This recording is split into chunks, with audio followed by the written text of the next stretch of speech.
Welcome back to my channel.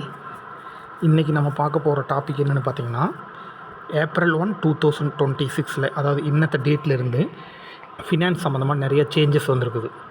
நிறைய விஷயங்கள் வந்து மாற்றிக்கிறாங்க. இன்கம் டேக்ஸ்லேயும் சரி, பேன் கார்டு மூலிமாவும் சரி, இன்னும் டோல்லையும் சரி, நிறைய விஷயங்கள் மாற்றிக்கிறாங்க.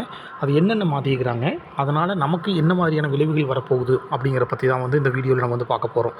ஸோ நியூ ரூல்ஸ் ஃப்ரம் 2026 என்னென்ன மாதிரியான நியூ ரூல்ஸ் எல்லாம் பார்த்தீங்கன்னா வந்து வருது அப்படின்னு பார்த்தீங்கன்னா, ஃபஸ்ட்டு முக்கியமானது இன்கம் டேக்ஸை ரீப்ளேஸ் பண்ணிக்கிறாங்க. அதாவது இன்கம் டேக்ஸ் 1961 அப்படிங்கிறது தான் இப்போ வரைக்கும் நம்ம படிச்சுட்டு இருந்தோம், இப்போ வரைக்கும் நம்ம டீச் பண்ணிகிட்டு இருந்தோம். ஸோ இனிமேல் பார்த்திங்கன்னா இன்கம் டேக்ஸ் 2025 அப்படிங்கிறத ஃபாலோ பண்ண போகிறோம். இதில் என்ன இருக்குது இந்த டேக்ஸில் பார்த்திங்கன்னா வந்து இந்த நியூ விஷயத்தில் வந்து என்னென்ன கொண்டு வந்துக்கிறாங்கன்னு கேட்டிங்கன்னா, முதல்ல பார்த்திங்கன்னா வந்து சிம்பிளிஃபைடு வே, பாமர மக்களும் எல்லாருக்கும், காமன் பீப்புள் எல்லாருக்கும் புரிகிற மாதிரி சிம்பிளிஃபைடாக வேணும் அப்படிங்கிறதுக்காக பார்த்திங்கன்னா வந்து இது வந்து கொண்டு வந்துக்கிறாங்க. அடுத்தது பார்த்திங்க அப்படின்னா ரொம்ப சிம்பிளிஃபை பண்ணி அந்த ரூல்ஸ் எல்லாமே கிட்டத்தட்ட பார்த்திங்கன்னா 399 ரூல்ஸை பார்த்திங்கன்னா வந்து 190 ரூல்ஸாக சுருக்கி இருக்கிறாங்க. கிட்டத்தட்ட பார்த்திங்கன்னா வந்து 511 இருந்த ஃபார்ம்ஸை பார்த்திங்க அப்படின்னா வந்து 333 அப்படிங்கிற அளவுக்கு ஃபார்ம்ஸை வந்து சுருக்கி இருக்கிறாங்க. இனிமேல் வந்து இந்த ஃபினான்சியல் இயர் அசஸ்மெண்ட் இயருங்கிற கன்ஃபியூஷனே இல்லை. டீச்சராக இருந்தால் உங்களுக்கு தெரியும், நமக்கு அந்த ஃபினான்சியல் இயர் அசஸ்மெண்ட் இயரை வந்து நம்ம ஸ்டூடெண்ட்டுக்கு புரிய வைக்கிறதுக்கு எவ்வளோ கஷ்டம் அப்படின்னு. ஸோ அந்தளவுக்கு பார்த்திங்கன்னா வந்து கன்ஃபியூஷன், அது படித்தவங்களுக்கே அந்த கன்ஃபியூஷன் அப்பப்போ கன்ஃபியூஷன் ஆயிடும். ஸோ அப்போ இந்த ஃபினான்சியல் இயர் அசஸ்மெண்ட் இயருங்கிற கான்செப்ட்லாம் இனிமேல் கிடையாது. இனிமேல் எப்போவுமே டேக்ஸ் இயர், ஒரே வருஷம் தான் அது டேக்ஸ் இயருங்கிற பேரில் தான் வந்து நம்ம நீ டீச் பண்ண போகிறோம், இனி நம்மளும் வந்து ஃபாலோ பண்ண போகிறோம். அடுத்தது பேனில் சேஞ்சஸ் பண்ணிக்கிறாங்க. பேனில் பார்த்திங்க அப்படின்னா வந்து ஆதார் கார்டை மட்டும் வச்சு தான் வந்து பேன் அப்ளை பண்ணிகிட்டு இருந்தோம். இனி பார்த்திங்க அப்படின்னா வந்து ஆதார் கார்டு கூட இன்னொரு வேறு ஏதாவது ஒரு அடிஷ்னல் டாக்குமெண்ட் பார்த்திங்கன்னா வந்து ஆட் பண்ணுற மாதிரி இருக்கும். அடுத்தது பேனில் இருக்கக்கூடிய நேமும் இன்சீலோட, ஆதாரில் இருக்கக்கூடிய நேமும் இன்சீலோட பார்த்திங்கன்னா வந்து எல்லாம் கரெக்டாக இருக்கணும். கரெக்டாக இருந்தால் மட்டும்தான் இனிமேல் பார்த்திங்கன்னா அது ப்ராசஸை பண்ண முடியும் அப்படிங்கிறாங்க.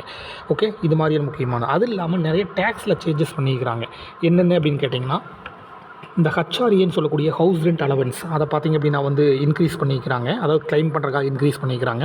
எஜுகேஷனல் அலவன்ஸ்னு சொல்லி நம்ம படிச்சிருப்போம். அதாவது பெர் ஹெட்டுக்கு பார்த்திங்கன்னா பெர் சைல்டுக்கு 100 ரூபீஸ் அப்படின்னு மேக்ஸிமம் 2 சைல்டுக்கு வந்து நம்ம வந்து அது எக்ஸம்டட் அப்படிங்கிற மாதிரி எல்லாம். அப்போ அந்த 100 ரூபீஸுங்கிறது 3000 ரூபீஸை இன்க்ரீஸ் பண்ணிக்கிறாங்க. பெர் சைல்டுக்கு 3000 ரூபீஸை இன்க்ரீஸ் பண்ணிக்கிறாங்க. எதுலேருந்து? 100லேருந்து.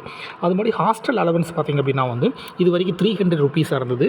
அதை வந்து 9000 ரூபீஸ் பெர் சைல்டு, 9000 ரூபீஸை பார்த்தினா வந்து இன்க்ரீஸ் பண்ணிக்கிறாங்க. இது மாதிரியான. அப்புறம் கிஃப்ட்டு பார்த்திங்க அப்படின்னா வந்து எம்ப்ளாயர்கிட்டருந்து, அதாவது உங்களுடைய ஓனர்கிட்ட கம்பெனியிலேருந்து நீங்கள் கிஃப்ட் வாங்குறீங்கன்னா இது வரைக்கும் 5000 ரூபீஸ் கிஃப்ட் மட்டும் தான் வந்து எக்ஸம்டடாக இருந்தது. இனிமேல் பார்த்திங்கன்னா 15,000 வரைக்கும், அதோட லிமிட் பார்த்திங்க அப்படின்னா வந்து 15,000 வரைக்கும் கொண்டு போயிருக்கிறாங்க. அது மாதிரி நீங்கள் ஓவர்சீஸ் டூர் போகிறீங்க அப்படின்னா வந்து டேக்ஸ் கலெக்டட் அட் சோர்ஸ் அப்படிங்குவாங்க. டிசிஎஸ் வந்து 20% போட்டுட்டு இருந்தாங்க, இப்போ வந்து அது 2% வந்து மாற்றுறாங்க.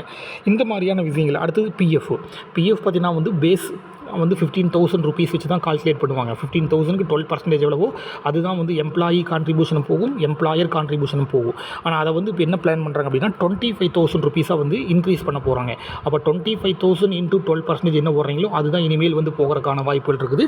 அதாவது பார்த்திங்கன்னா வந்து நம்ம கையிலிருந்து கொடுக்கக்கூடிய அமௌண்ட் வந்து கொஞ்சம் சேர்ந்து போகிற மாதிரி இருக்கும். ஸோ இந்த மாதிரியான மாற்றங்கள் எல்லாமே April 1. அது மட்டும் இல்லாமல் பார்த்திங்கன்னா வந்து இந்த ஃபாஸ்டேக்கில் சேஞ்சஸ் பண்ணிக்கிறாங்க. அதாவது ஆனுவல் பாஸ் பார்த்திங்க அப்படின்னா வந்து 3,000 ரூபீஸ் இப்போ கட்டிட்டு இருக்கிறீங்க. இன்னையிலிருந்து இன்றைக்கி காலையில் வந்து இம்ப்ளிமெண்ட் ஆயிடுச்சு. இன்னையிலிருந்து அது 3,075 ரூபீஸை வந்து பே பண்ணுவீங்க. இது யாருக்குன்னா ஆனுவல் பாஸ்.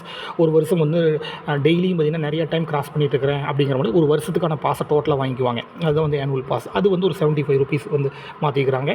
இது மட்டும் இல்லாமல் பார்த்திங்கன்னா வந்து வித்ட்ராயல், அதாவது ஒவ்வொரு பேங்க்கை பொறுத்து பார்த்திங்கன்னா வந்து மினிமம் அமௌண்ட்டு அந்த மாதிரியான விஷயங்கள், அவ்வளோ மந்த்லி வந்து எவ்வளோ டைம் வந்து அதாவது நான் பிரான்ச் ஏடிஎம்மில் வந்து வித்ட்ரா பண்ணலாம் அப்படிங்கிற மாதிரிலாம் சின்ன சின்ன மாற்றங்கள் வந்து இருக்குது. So welcome to new financial year. And நம்ம வந்து இந்த ரூல்ஸ் எல்லாம் அடாப்ட் பண்ணுறதுக்கு ரெடி ஆகிக்கணும்.